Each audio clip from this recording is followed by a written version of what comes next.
समस्त साथियों को नमो बुद्धाय, जय भीम। साथियों, मैं आपके बीच में गुरुदयाल बौद्ध फिर से एक बार आया हूं। मैं आपको एक ऐसी बात से अवगत कराना चाहता हूं, जो बात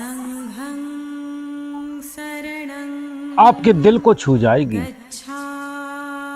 जब इस बात को आप सुनोगे तो आप ऐसा महसूस करोगे कि शायद इस बात को मैं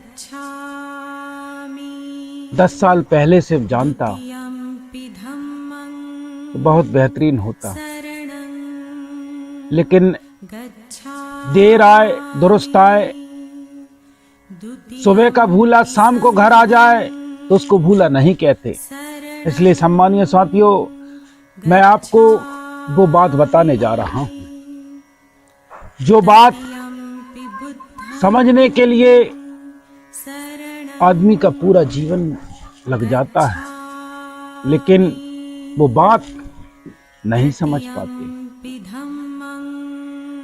आदमी मिशन की बात करता है, आदमी जीवन की बात करता है, लेकिन उतारता क्या है? पूरी जिंदगी मिशन में लगा रहता है, लेकिन जीवन में कुछ नहीं उतारता। तथागत गौतम बुद्ध ने कहा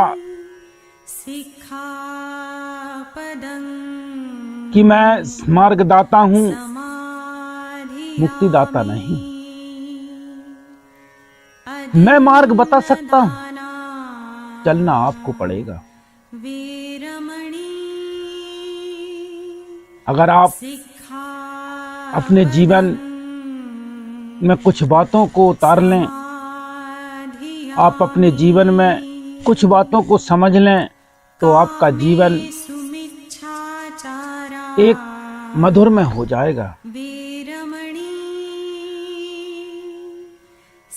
मैं उन 5 सीलों पर चर्चा कर रहा हूं, जो 5 सील आप भले भांति जानते हैं।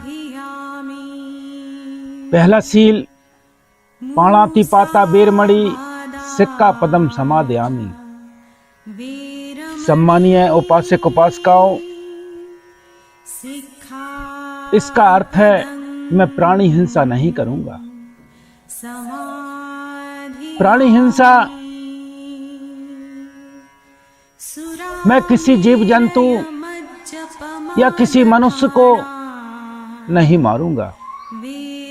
लेकिन साथियों, क्या इससे शांति का विषय होता है? प्राणी हिंसा किसी को ठेस पहुंचाना भी है। आप ऐसी बात मत कीजिए जिससे किसी व्यक्ति को ठेस पहुंचे।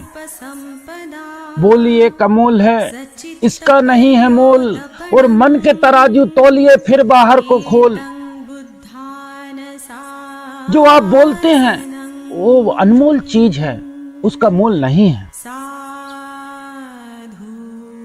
जो आप कहते हैं बिल्कुल ऐसा ही कह देते हैं, लेकिन क्या आपने कभी सोचा है कि जो मैं बोल रहा हूं, जो मैं कह रहा हूं, जो बात किसी दूसरे व्यक्ति को कैसी लगती है?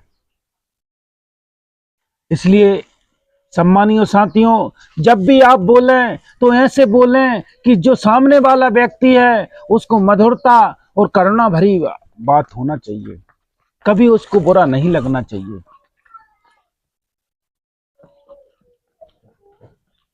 आप किसी जीव जंतु से भी उतना ही प्रेम करें जितना प्रेम आप अपनों से करते हैं। जब आपके जीवन में मधुरता हो जाएगी, मैत्री का भाव हो जाएगा, आपके अंदर करुणा प्रकट हो जाएगी, तो कभी भी आप प्राणी हिंसा नहीं करेंगे। मैं आपको अवगत करा देना चाहता हूं कि लोग बौद्ध तो हैं, लेकिन नाम के हैं। क्या नाम का बुद्ध होना ठीक है? क्या तथागत गौतम बुद्ध ने जो हमें मार्ग दिया है वो गलत है? अगर वो गलत है तो मैं आपकी बात से सहमत हूं, अगर गलत नहीं है तो फिर आप पीछे क्यों हैं? 2500 साल पहले जो तथागत गौतम बुद्ध ने बिना शस्त्र बिना अस्त्र के पूरे विश्व में शांति का प्रतीक फैला दिया, और आज आप करोड़ों की संख्या में हो, उसके बावजूद भी कुछ नहीं कर पाए। क्या यह बात सही है? दूसरा सील है आदिन्य दाना बेरमणि सिक्का पदम समादयामी। मैं कभी भी चुगली, मैं कभी भी किसी से बिना पूछे उसका सामान नहीं छूऊंगा, मैं कभी चोरी नहीं करूंगा। प्रिय उपासक उपासिकाओं, एक बात बताइए, जो मनुष्य जागा होता है, जो मनुष्य पूरे होशो हवास में होता है, जो मनुष्य अपनी हर एक दिनचर्या पर कंट्रोल रखता है, क्या उसके साथ कभी कोई गलत होता है? नहीं होता, क्योंकि वो हमेशा सचेत रहता है। कभी आपने जागे हुए घर में चोरी होते देखी है? कभी आपने जागे हुए घर में किसी व्यक्ति को जाते हुए देखा है जो बुराई का स्रोत हो? नहीं। आप समझिए, आप सोए हैं इसलिए आपके घर में चोरी हुई।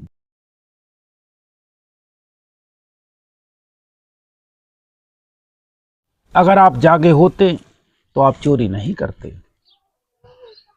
आप वो काम कभी नहीं करते जो कामों को आपको करने से रोका गया है।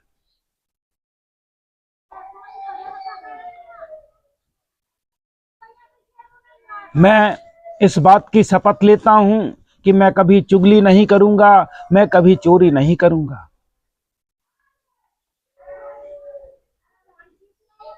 किसी व्यक्ति के घर में चोरी होती है, उसकी आत्मा से पूछिए, उससे पूछिए, घर वालों से पूछिए कि उन पे क्या बीतती है। जब उसकी भावना को आप समझ जाओगे, जब उसको आप समझ जाओगे, अपने अंदर धारण करोगे, तब आपके अंदर कभी चोरी का भाव नहीं आएगा। जब आप जाग जाओगे, कभी भी आपके घर में चोरी नहीं होगी। इसलिए साथियों, इस बात की जानते हुए भी अगर कोई व्यक्ति काम करता है तो वो कभी भी तथागत का अनुयायी नहीं हो सकता।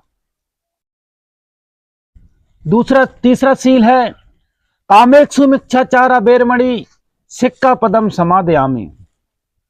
अर्थात मैं भय विचार नहीं करूंगा। आप किसी की बहन बेटी को देखते हो, अगर उसको आप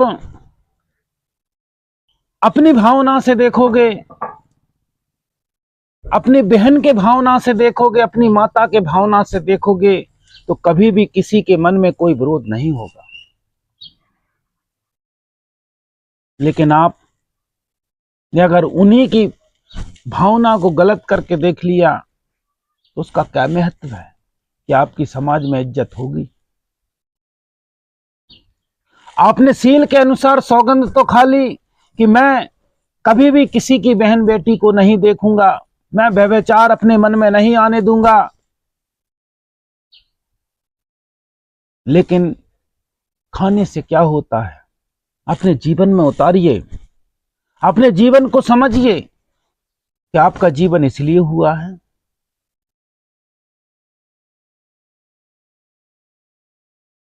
दूसरे की बहन मेरी बहन, दूसरे की बेटी मेरी बेटी, ये भाव आपके अंदर होना चाहिए। आपके अंदर करुणा जब जाग जाएगी, जब आप समझ जाओगे